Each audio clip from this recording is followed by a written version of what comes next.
As many of you may know, Brittany Griner was released from Russian custody in a prisoner exchange recently. For Griner's freedom, the United States freed arms dealer Viktor Bout, a man who has earned the name the, quote, Merchant of Death. Through the end of the 20th century and early 2000s, Bout sold weapons to factions across the world, often to warlords and terror organizations. At the time of his capture in 2008, he was the world's most notorious arms dealer, and his exploits even inspired a movie, Lord of War, starring Nicolas Cage. The 2005 film follows a fictional Ukrainian-American arms dealer, Yuri Orlov, as he descends into the realm of illicit arms dealing, and while many liberties are taken, Orlov's story is supposed to be based off of Bout. In today's episode of The Real History, we're going to explore the life of Viktor Bout to see how well Lord of War does portray him, and explore some of the themes that run through the film, especially regarding the trade's moral ambiguity.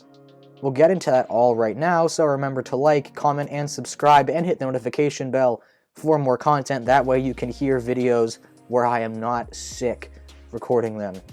Viktor Bout was probably born on January 13th, 1967 in Dushanbe, then in the USSR and later the capital of Tajikistan. Despite the Central Asian origins, Bout and his family were ethnically Ukrainian. I talk about this trend in part 2 of my Ukrainian statehood video, which you can watch here. But during the imperial and Stalinist era of history, Ukrainians in particular were moved to other less desirable parts of the empire, such as Siberia and Central Asia.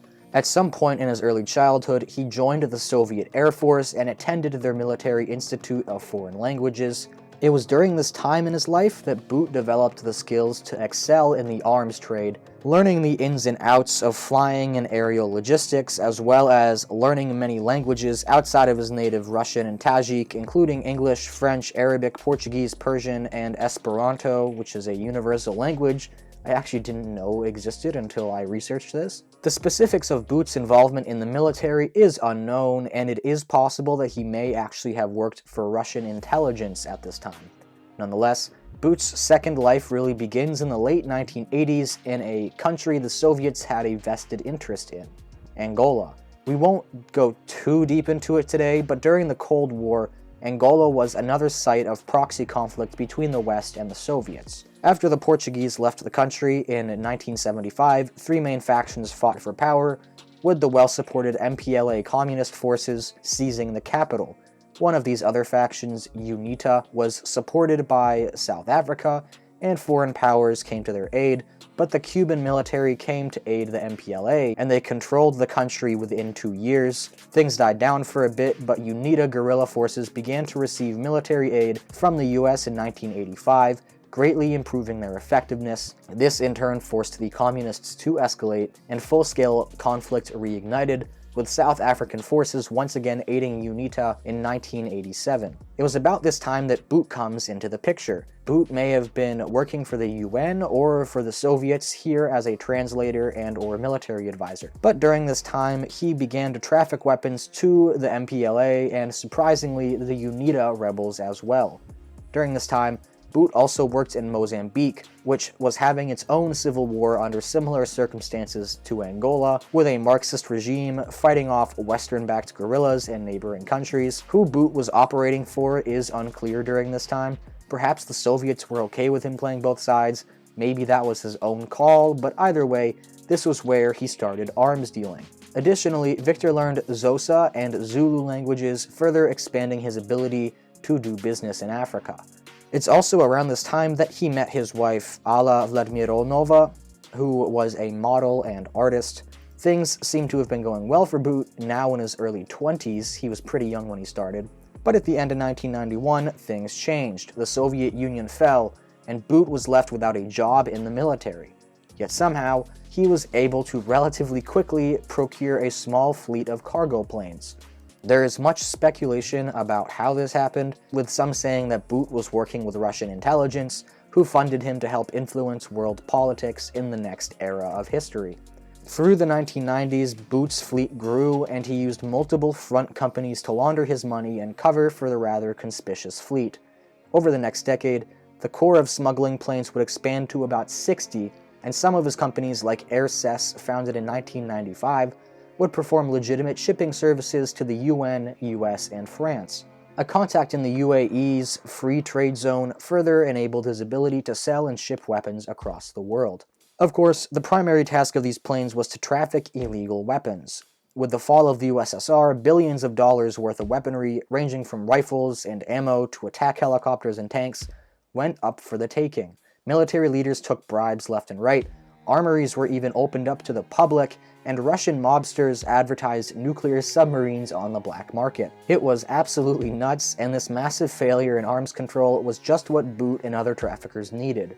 Armed with connections in the military and intelligence circles, Viktor ruled the world of arms trafficking, especially in his stomping ground of West Africa. Bout's first major conflict he aided in since Angola was the Liberian Civil War. Starting in 1989, the conflict started when President-dictator Samuel Doe lost support of the US due to his increasingly brutal regime. Doe was unable to keep his people controlled without US support, and warlord Charles Taylor, with his NPFL militia, rebelled. Even after Doe's death, war continued between various factions, including a split from Taylor's group, a pro-Doe militia, the Liberian Army, and a foreign contingent headed by Nigeria and Burkina Faso. So many factions, of course, only meant more customers for Bout, and he is believed to have actually met James Taylor in person. Taylor would actually help support another civil war in the neighboring country, Sierra Leone, in 1991. Taylor supported the RUF rebels who took control of the diamond mines. When the government couldn't control the situation, a coup took place, and as the war progressed, more splintering happened, with a military faction joining the RUF and foreign contractors helping the new government. Once again, many factions, many customers, often paying Bout with blood diamonds.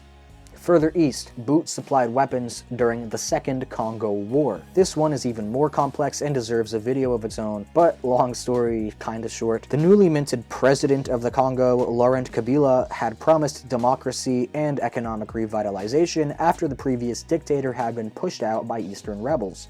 However, surprise surprise, Kabila did not actually bring in any change, and the Eastern rebels that had previously supported him rebelled again, backed by Uganda and Rwanda. Rwandans were actually able to hijack 3 planes and fly them to a military base across the country and open up a 2-front war on the Congo. Meanwhile, Kabila received support from Angola, Namibia, and Zimbabwe, who had supported his rise to power. A ceasefire started the next year, but the domestic ethnic conflict between the Hema and Lendu peoples reignited the conflict, with the rebels happy to stoke the flames and wage their own proxy wars. The war was the bloodiest of the post-war period, with over 5 million people being killed, and it's often given the title of the Great War or World War of Africa. If you haven't seen the trend already, all of these conflicts had many different factions at work, all of which needed weapons, whether they be non-state actors or impoverished militaries. Other parts of the world were customers of Bout as well. Through the Bosnian War from 1992 to 95, Bout trafficked arms to the embargoed Bosnians. Further east, he supplied the interim Afghan government and Northern Alliance, and is said to have known Ahmed Shah Massoud, one of the country's heroes and great American ally. However, in 1995, the Taliban are said to have kidnapped one of his crews, and the ensuing negotiations forced Bout to traffic to them as well. These arms, about $50 million worth, helped pave the way for their takeover of the country and to arm al-Qaeda before and during the American invasion.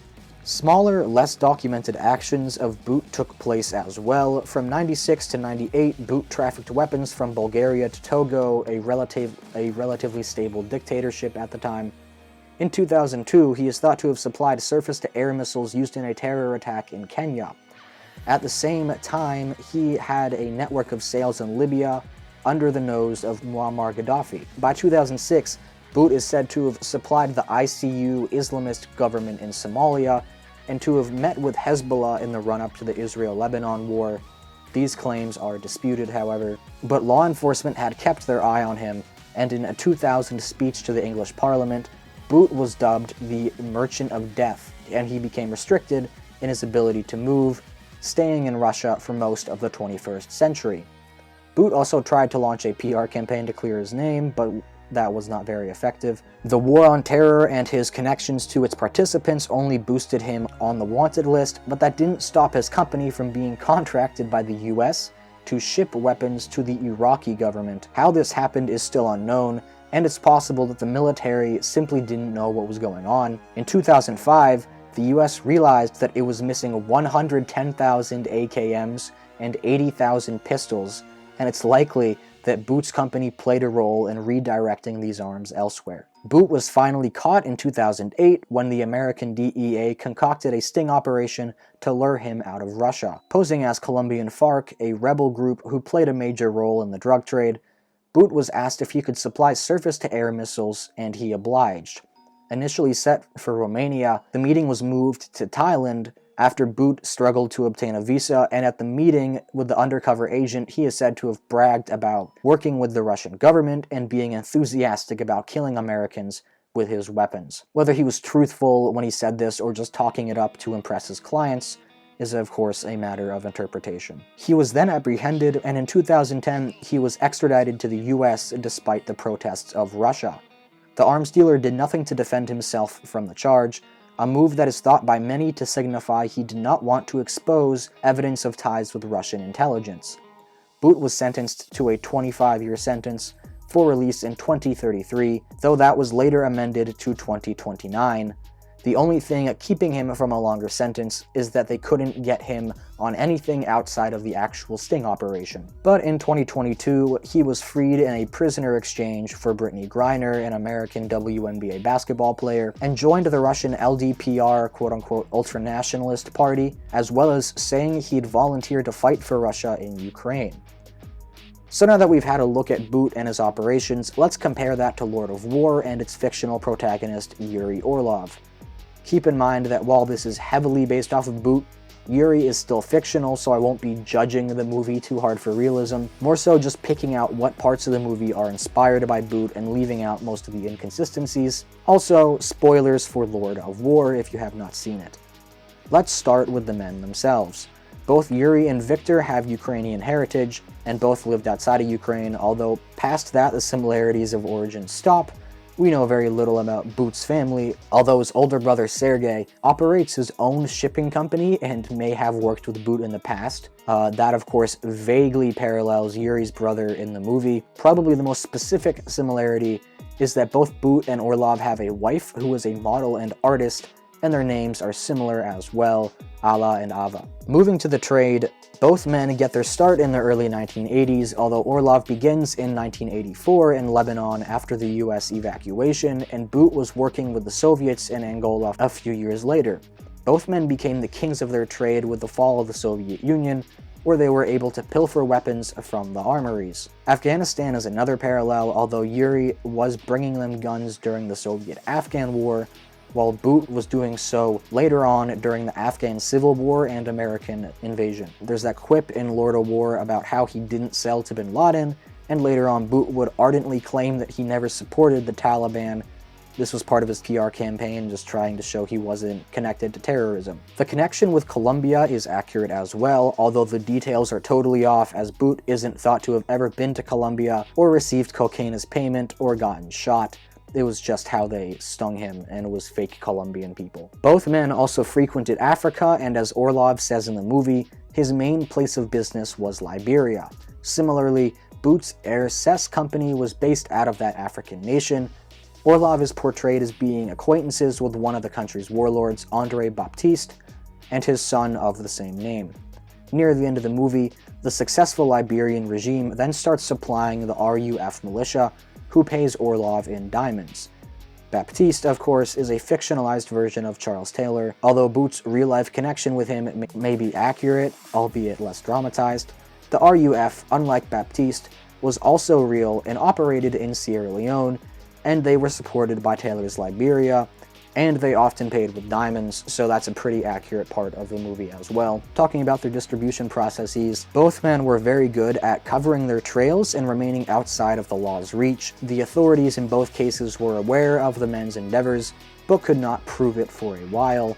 the international community was grasping at straws to catch Bout, and for a while there were infractions against him from Belgium and the DRC for money laundering and forgery, not very serious crimes. His assets were also frozen in 2004 over his connections with Charles Taylor. Orlov, however, is different in how he transports the weapons and that he uses boats a lot more than Bout, who primarily used aircraft, although Orlov uses aircraft as well. Finally, let's look at the end of the movie and how Orlov gets captured and the politics around that. In the movie, Orlov goes down after his wife leads the authorities to his base. While in real life it was a sting operation, Orlov gets off, however, since he is too valuable to the US government, who uses him more as a proxy to ship arms to areas they could not. The ending reveals the moral ambiguity of arms dealers and shows how sometimes they may be a necessary evil. Bout's relationship to a government was similar, although instead of the US, this country was likely Russia. That being said, there is one part of Bout's track record that makes him more of a gray zone person. The gray zone, which we touched on a little already, is Bosnia. After the splintering of Yugoslavia, conflicts erupted as different regions fought for independence from the bloc. When these conflicts erupted in 1991, an embargo was implemented by the UN, preventing any arms from entering the country in order to reduce the lethality of the conflict. But there was a big problem. The country that had been the previous center of power, Serbia, had the most weapons. As a result, conflicts were quite one-sided. This severely escalated in 1992, when Serbia began to conduct genocide against neighboring Bosnian Muslims. Ill-equipped with weapons, it was difficult for them to fight back and stop the genocide, and international intervention would take time. The Bosnians needed weapons fast, and it was up to illegal arms dealers to deliver. Turkey and Iran, both sympathetic Muslim countries, helped organize the large-scale arms proliferation into the country, and who else was integral to that effort but Viktor Bout. Networking with the Bosnian defense minister Hasan Cengic in Tehran, Bout was able to organize the movement of weapons to the desperate country. The US, also sympathetic to the Bosnians, looked the other way. So that is one example of how gun runners could be used in a positive way, especially when embargo rules are not well thought out. Anyways, that's it for this video, guys. Remember to like, comment, subscribe, and hit the notification bell for more content. I am sick as shit. I hope this goes away, and I will see you in the next one. Goodbye.